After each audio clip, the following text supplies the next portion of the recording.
Para mga konstru, silipin natin to. Sabi ng kliyente ko, i-update ko daw to. Tanong ko naman kung anong i-update. Sabi lahat daw. So tara mga konstru, silipin natin mula sa una, kung paano siya ginawa, at hanggang sa matapos siya.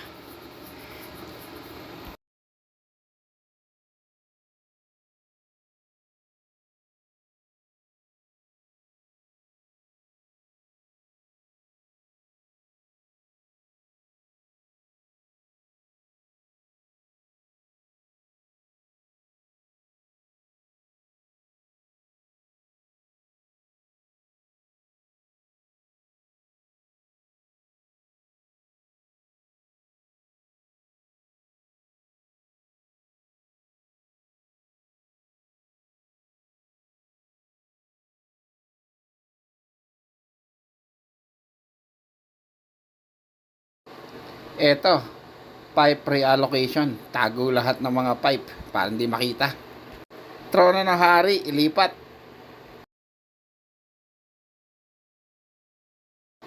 At dito ilagay ang trono ng hari. At gawa ng study table. At syempre kasama na rin po sa trabaho namin mamili ng mga materyales at kung anong mga appliances ang pwede na syempre swak sa budget ng mga kliyente. Kaya heto, pinapapili natin siya kung ano ang gusto niyang kulay, brand at syempre kung ano ang presyo na kaya niya. Magmula sa flooring, appliances, pintura, basically lahat na hanggang sa pinakahuling tornilyo. Eto una namin ginawa, binasag namin yung semento. At same time, demolish ng wall para lumawak.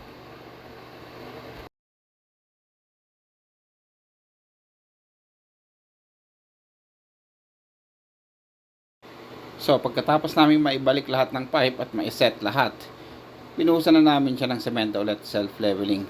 In preparation naman para sa flooring. So, tara na ulit.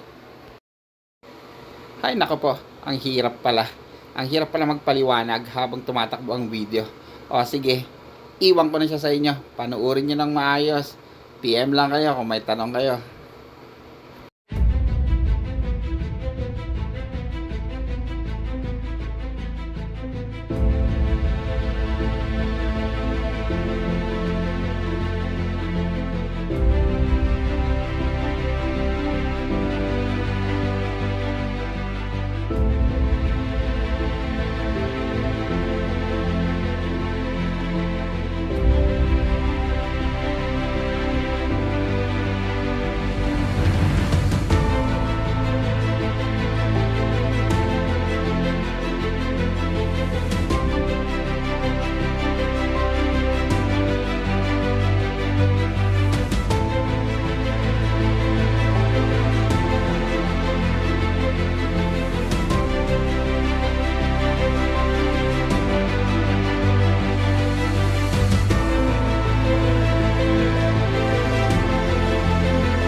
At syempre, as promised sa kliyente ko, 45 days kasama na Pasko at New Year matatapos namin ito. At eto na nga, lalabas na tayo ng gamit natin. Syempre, ano pa nga ba?